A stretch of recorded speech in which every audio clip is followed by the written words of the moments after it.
दोस्तों, आज आप सुनेंगे मशहूर लेखक फर्नांडो सॉरेंटिनो की कहानी द रिटर्न हिंदी में। साल 1965 में मैं कुछ 23 साल का था और हाई स्कूल में भाषा और साहित्य का शिक्षक बनने के लिए पढ़ रहा था। सितंबर की हवा में वसंत की खुशबू आने लगी थी। एक सुबह मैं अपने कमरे में पढ़ रहा था। उस ब्लॉक में सिर्फ हमारा घर अपार्टमेंट बिल्डिंग था और हम 6ठी मंजिल पर रहते थे। मुझे बहुत आलस आ रहा था और जब तब मेरी नजर खिड़की के बाहर जा रही थी। वहां से मैं सड़क को देख सकता था और सड़क के पार कोने वाले घर का सजा संवरा बूढ़े डॉन सिसोरियो का बगीचा भी। उसके घर का आकार करीब पंचकोण था। डॉन सिसोरियो के बाद वाला सुंदर घर बेर्नास्कोनी परिवार का था। उनकी 3 बेटियां थीं और मैं सबसे बड़ी बेटी एड्रियाना पर फिदा था। इसलिए जब तब दिल के हाथों मजबूर रास्ते की ओर देखता रहता था, शायद कहीं उसकी एक झलक मिल जाए। अपने नियम के अनुसार बूढ़ा डॉन सिसोरियो अपने प्रिय बगीचे में पौधों को पानी दे रहा था। बगीचा सड़क की सतह से ऊपर था। पत्थर की 3 सीढ़ियां चढ़कर उसमें दाखिल हुआ जा सकता था। यह बगीचा लोहे की नीची फेंस से घिरा हुआ था। सामने की सड़क पूरी तरह वीरान थी, इसलिए जब अगले ब्लॉक पर एक आदमी नजर आया तो मेरा ध्यान उसकी ओर चला गया। वो डॉन के घर की तरफ वाली सड़क से हमारी तरफ आ रहा था। वो एक भिखारी था, गहरे रंगों के इंद्रधनुषी चिथड़ों वाला, दाढ़ी के साथ और दुबला पतला। उसका सिर पीले रंग के हैट से ढका हुआ था। गर्मी के बावजूद उसने एक फटा पुराना भूरा ओवरकोट पहना हुआ था। साथ में एक बड़ा सा गंदा बोरा लटकाया हुआ था। मेरे विचार से वो उसमें अपनी मांगी हुई भीख और बचा खुचा खाना रखता था। मैं उसे एकटक देखता रहा। भिखारी डॉन के घर के सामने रुक गया और उसने लोहे की बाड़ के पार से डॉन से कुछ कहा। डॉन बड़ा ही कंजूस और चिड़चिड़े स्वभाव का था। बिना कुछ जाने समझे उसने उसे चले जाने का इशारा किया, लेकिन भिखारी धीमी आवाज में जोर देता रहा। तब मैंने बूढ़े को जोर से चिल्लाते हुए साफ साफ सुना, चलो भागो भागो यहां से, तंग मत करो। भिखारी फिर भी जमा रहा और तो और अब वो पत्थर की वो 3 सीढ़ियां चढ़कर लोहे के गेट को खोलने लगा। ये देखकर डॉन का रहा सहा धैर्य भी जाता रहा। उसने उसे धक्का दे दिया। भिखारी गीले पत्थर पर से फिसल पड़ा। उसने लोहे की छड़ पकड़ने की कोशिश की, लेकिन नाकामयाब रहा। एक जोर की आवाज के साथ वो जमीन पर गिर पड़ा। पल भर में ही मैंने देखा उसके पैर आकाश की तरफ उठे और जब नीचे आए तो मैंने उसकी खोपड़ी फटने की तेज आवाज सुनी। डॉन नीचे सड़क की ओर दौड़ा। वो भिखारी पर झुका और उसकी छाती का मुआयना किया। डरे हुए डॉन ने तुरंत उसे पैरों से पकड़ा और घसीटकर मोड़ तक ले गया। इसके बाद वो अपने घर में गया और दरवाजा बंद कर लिया।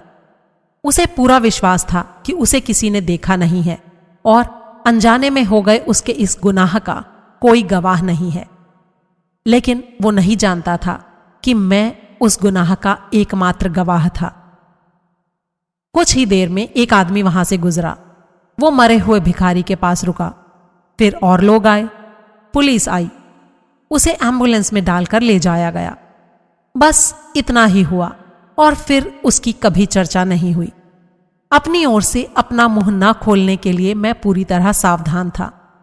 शायद मैंने बुरा किया, लेकिन जिस बूढ़े ने मुझे कभी कोई नुकसान नहीं पहुंचाया, उसे दोष देकर मुझे क्या मिलता। और फिर उसने भिखारी की हत्या जानबूझकर नहीं की थी। मुझे ये ठीक नहीं लगा कि मैं उसके बुढ़ापे के अंतिम दिनों को कानूनी कार्रवाई में उलझाकर छोड़ दूं। मैंने सोचा कि सबसे अच्छा यही रहेगा कि उसे उसके ज़मीर के साथ छोड़ दिया जाए। धीरे धीरे मैं सारी बात भूल गया, लेकिन जब भी मैं बूढ़े डॉन सिसोरियो को देखता, एक अजीब सी सनसनी मुझ पर छा जाती। उसे मालूम नहीं था कि पूरी दुनिया में सिर्फ मैं उसके भयंकर रहस्य का एकमात्र जानकार हूं। पता नहीं क्यों तब से मैं उससे कन्नी काटने लगा और मैंने उससे फिर कभी बात नहीं की। 1969 में मैं 26 साल का था और स्पेनिश भाषा और साहित्य शिक्षण की डिग्री ले चुका था। एड्रियाना ने मुझसे नहीं किसी और से शादी की थी और कौन जानता है कि वो उसे उतना ही प्यार करता था और उसके लिए उतना ही काबिल था जितना मैं। उस समय एड्रियाना अपने पूरे दिनों से थी और उसका प्रसव कभी भी हो सकता था।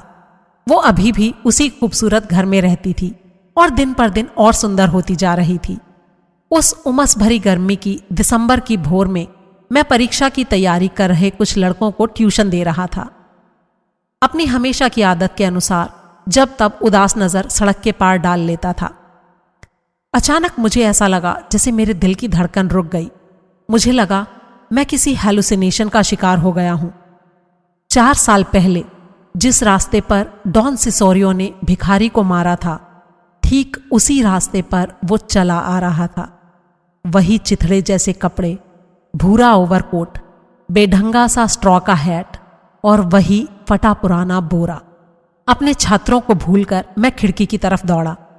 भिखारी धीमे कदमों से चला आ रहा था, मानो अपनी नियति के करीब आ रहा हो। वो जिंदा हो गया है, मैंने सोचा, और डॉन सिसोरियो से बदला लेने आया है। किनारे से होता हुआ वो लोहे की बाड़ से आगे बढ़ता रहा। इसके बाद वो एड्रियाना के घर के सामने रुका, कुंडी सरकाई और घर के अंदर चला गया। मैं अभी आया, मैंने छात्रों से कहा और पागल की तरह लिफ्ट की तरफ भागा। सड़क पर निकलकर मैं बुरी तरह दौड़ते हुए एड्रियाना के घर में घुसा। उसकी मां दरवाजे पर खड़ी थी, मानो कहीं जाने वाली हो। वो सदा से मुझे पसंद करती थी। उसने बड़े ही प्रसन्न स्वर में मुझसे कहा, अरे वाह, तुम ठीक इसी समय यहां कैसे आए? मुझे कुछ समझ नहीं आया। तब मुझे पता चला कि एड्रियाना इसी पल मां बनी है और वे सब लोग बहुत खुश और उत्तेजित थे। मुझे समझ नहीं आ रहा था कि मुझे चुप रहना चाहिए या उस बात का जिक्र करना चाहिए, और अगर करूं तो कैसे। तब मैंने एक बीच का रास्ता निकाला। मैंने उनसे कहा, असल में मुझे लगा कि एक गंदे से बड़े से बोरे के साथ कोई भिखारी आपके घर में चुपचाप घुस आया है, इसीलिए मैं बिना घंटी बजाए आ गया। मुझे लगा कि वो कुछ चुरा न ले जाए। वे लोग हैरानी से मुझे देखने लगे। भिखारी, चोरी, बोरा। वे सब लोग सारे समय सामने के कमरे में थे और उन्हें समझ नहीं आ रहा था कि मैं क्या कह रहा था। शायद मुझसे कोई भूल हुई है, मैंने कहा। तब वे लोग मुझे वहां ले गए जहां एड्रियाना और नवजात शिशु था। ऐसी स्थिति में क्या कहना चाहिए मुझे कभी समझ में नहीं आता है। मैंने उसे बधाई दी, उसे चूमा, बच्चे को देखा और पूछा कि वे लोग बच्चे को क्या नाम देंगे। उन लोगों ने बताया कि वे उसके पिता के नाम पर उसे गुस्ताव नाम देंगे। मुझे फर्नांडो नाम देना अच्छा लगता, लेकिन मैं इस बारे में कुछ नहीं कह सकता था। घर लौटकर मैंने सोचा, वो भिखारी ही था जिसे डॉन सिसोरियो ने मारा था। ये बात तो पक्की है। वो बदला लेने वापस नहीं आया था, लेकिन एड्रियाना के बच्चे के रूप में पुनर्जन्म के लिए आया था। 2-3 दिन के बाद मुझे अपना यह विचार बकवास लगा और धीरे धीरे मैं इसे भूल गया।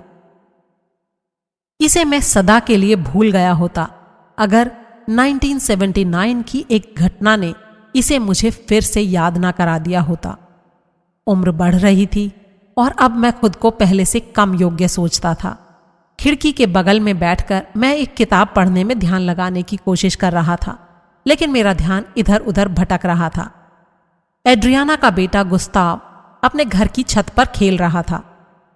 यह उसकी उम्र के बच्चे के लिए एक बचकाना खेल था। मैंने सोचा, बच्चे को अवश्य उसके पिता का भोंदू दिमाग मिला होगा। अगर वो मेरा बच्चा होता तो मनोरंजन के लिए इतना बेकार खेल कभी न चुनता। उसने छत को बांटने वाले हिस्से पर खाली डिब्बों की एक कतार लगाई हुई थी और 3-4 फुट दूर खड़ा होकर पत्थर से उन्हें गिराने की कोशिश कर रहा था। स्वाभाविक था कि सारे पत्थर पड़ोसी डॉन सिसोरियो के बगीचे में गिर रहे थे। मुझे लगा कि बूढ़ा यह देखकर अवश्य पगला जाएगा कि उसके सारे फूल कितनी बुरी तरह से नष्ट हो गए हैं। ठीक उसी समय डॉन सिसोरियो घर से बाहर बगीचे में आया। वो सच में बूढ़ा हो चुका था। बड़ी कठिनाई से डगमगाता हुआ, एक एक कदम रखकर चलता हुआ धीरे धीरे वो बगीचे के गेट तक आया और नीचे जाने के लिए बनी 3 सीढ़ियां उतरने की तैयारी करने लगा। ठीक उसी समय गुस्ताव ने जिसने बूढ़े को अभी तक नहीं देखा था, एक डिब्बे को मार गिराया। डिब्बा 2-3 गुलाटियां खाकर तीर की तरह जोर से डॉन सिसोरियो के बगीचे में गिरा। सीढ़ियों की ओर जाता बूढ़ा आवाज सुनकर अचानक घूमा और उसका संतुलन बिगड़ गया। पहली सीढ़ी पर ही उसकी खोपड़ी छितरा गई। मैंने ये सब देखा, लेकिन ना तो बच्चे ने बूढ़े को देखा और ना ही बूढ़े ने बच्चे को। किसी कारण से गुस्ताव छत से चला गया। कुछ क्षणों में डॉन सिसोरियो के शव के पास तमाम लोग इकट्ठे हो गए। जाहिर सी बात थी, दुर्घटना के कारण फिसल कर गिर जाना ही उसकी मौत का कारण था। अगले दिन मैं काफी जल्दी जाग गया और जाकर खिड़की के पास बैठ गया। मैंने देखा सड़क पर बहुत से लोग सिगरेट पी रहे थे और बातें कर रहे थे। वे लोग कुछ घृणा और बेचैनी से एक किनारे हट गए जब एड्रियाना के घर से एक भिखारी निकला। एक बार फिर अपने चिथड़ों, अपने ओवरकोट, चटाई वाले हैट और अपने बोरे के साथ वो आदमियों और औरतों के बीच से होता हुआ धीरे धीरे दूर चला गया और फिर अदृश्य हो गया, उसी दिशा में जिससे वो 2 बार आया था।